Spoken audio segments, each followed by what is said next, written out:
So we are gonna do a little bit of bonus dyeing while this color is setting, because I have a lot of dye in the pot, and Rebecca from Chemnitz, I love her ideas. Leave no dye behind.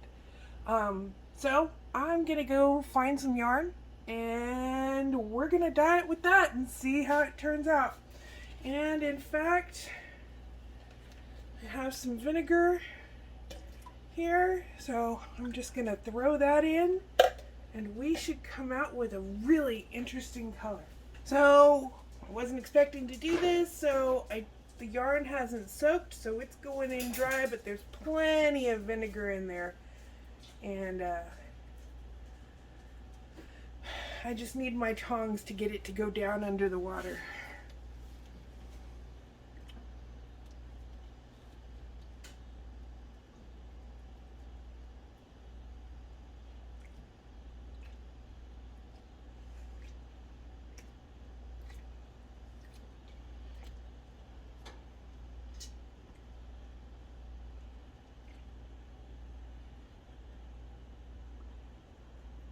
So with COVID, I watched a lot of YouTube, and I never watched YouTube other than if I needed to learn how to do something. And so I watched a lot of YouTube in this COVID pandemic, and I've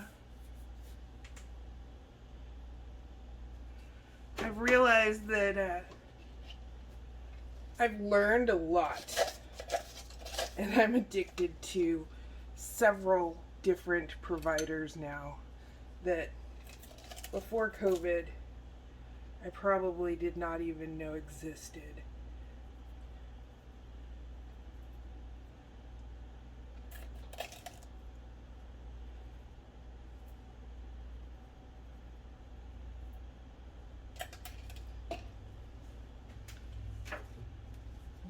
Okay, I'm going to sprinkle a little bit more of the green citric acid sprinkles in, because it wasn't turning into much of a color. And I'm a huge fan of color. And I may never sell this one because this is just totally my speed. Totally. Love me some green.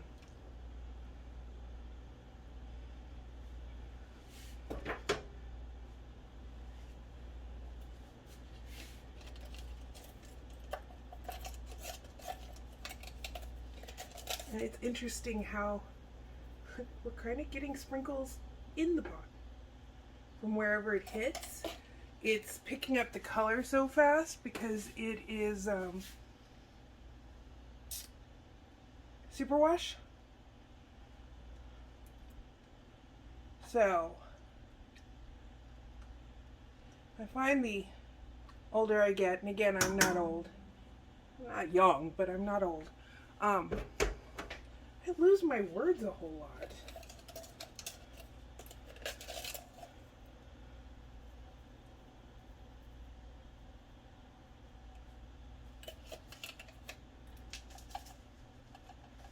And there's a few brown sprinkles in here, so this should come out really interestingly. And I am just going to sprinkle this on top, and we'll see what we end up with.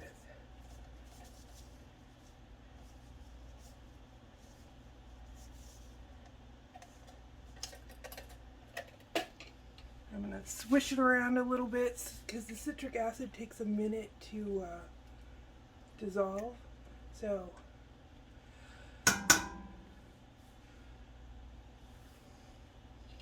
it looks like green spaghetti.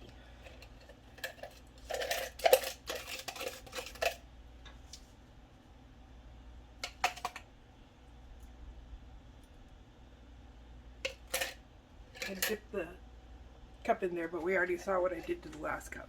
So we don't want to do that again. All right. So probably 10 minutes for this yarn, and then I get to turn it off and let it cool. And then probably another 20 minutes for that yarn. I think the hardest thing about this, deciding I'm going to dye and sell yarn, is I don't want to sell any of it. I want to keep it all, but I don't have time to make all this yarn, and this is nothing. There's a lot more yarn in my living room. And my fiance is so tolerant. Poor Brad. He puts up with so much. He came in and he told me, "Hey, why does the house smell like perms?" Actually, he was like, old lady perms, but I was like, perms. Doesn't mean it's old ladies. So, yeah, I'm like, it's the wool and the vinegar, sorry.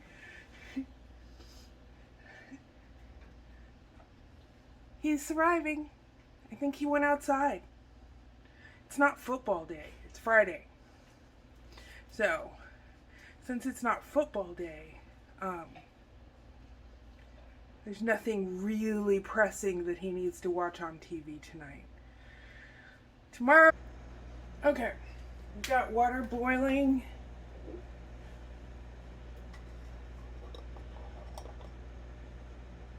I have my dye here. I'm gonna go ahead and throw that in. Not a lot of dye, but some.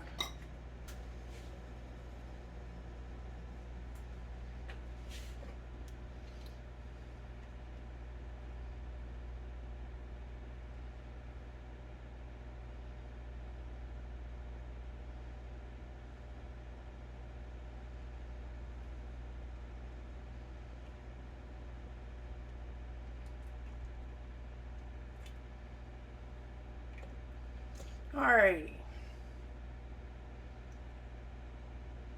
We're gonna let this go for a little while, and hopefully we can give it 10 minutes, exhaust the dye, and it can start its cooling process. Alright. Here it is, all finished. I really am surprised how much I love it. It turned out beautifully, and I really don't want to sell it, but I gotta. Thank you so much for joining me, and please subscribe, and have a fantastic day.